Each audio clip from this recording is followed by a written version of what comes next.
तुम्ही पाहत आहात MCN न्यूज मराठी।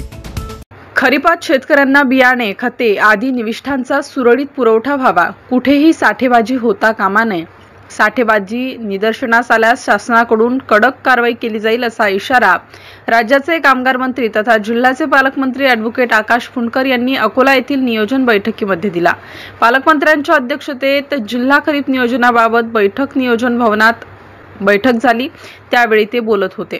खासदार अनुप धोत्रे, आमदार रणधीर सावरकर, आमदार प्रकाश भारसाकडे, आमदार हरीश पिंपळे, आमदार अमोल मिटकरी, जिल्हाधिकारी अजित कुंभार, पोलीस अधीक्षक बच्चन सिंह, जिल्हा अधीक्षक कृषी अधिकारी शंकर किरवे यांच्यासह विभाग प्रमुख व तालुका कृषी अधिकारी यावेळी उपस्थित होते।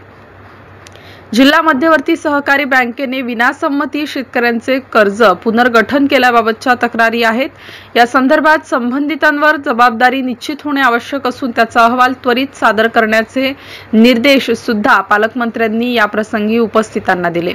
MCN न्यूज मराठी करिता धनराज सपकाळसह नरेंद्र वाढोणकर, अकोला।